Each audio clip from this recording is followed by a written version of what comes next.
yung blessing sa anumang paraan, nakaw o kusang loob, ay i-share natin sa iba para naman sila ay makaranas din ng pagpapala.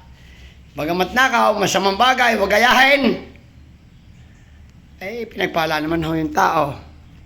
Oh, ayan, malalakas. 84, 86, sa December.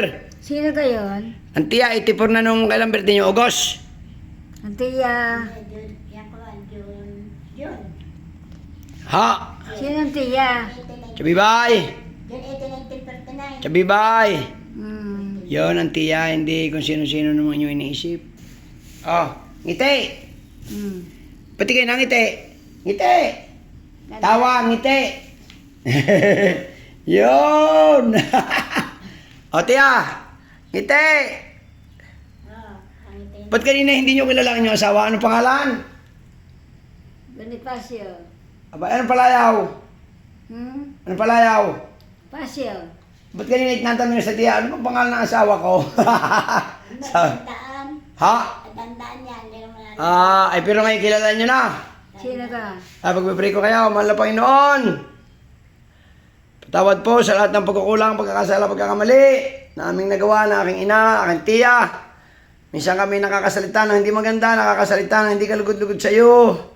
Mahal na Panginoon, kahabagan mo kami, O Diyos. Pagalingin mo ang aking ina, bigyan mo siya ng appetite, bigyan mo siya ng mahabang buhay, O Diyos. Pabutin mo siya ng 100 taon, mahigit. Hanggat kaya mo, mahal na Panginoon, pagpalain mo ang aming pamilya sa lugar na ito. Ito ang aming samot dalangin. Basta ang dalangin namin kalakasan, patuloy mo kami panghawakan. Sa aming paglilingkod sa iyo, ito ang aming samot dalangin. Sa pangalan ni Jesus, sa sinasaway ko, Amen. ang anumang karamdaman, panabang sa pagkain, pagpalya ng isip, demon siya pa, Amen. yung makalimutin, cast out, ibalik mo, mahal na Panginoon, ang kanyang isip, sa edad na 30, in Jesus' name, Amen. Praise the Lord. Kaya ba ng Panginoon ibalik? Sino ang trend? Ibabalik ang inyong isip sa 30 kayo. Kaya?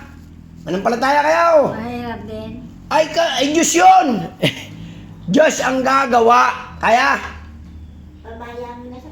Hari nga. Amen. Praise the Lord. Siya nawa. Amen. Hallelujah. In Jesus' Yes. name. Hallelujah. Di mo niyong pagkaulyanin. Amen. Cast out. Jesus' name. Hallelujah. Praise the Lord. Yes. Salamat.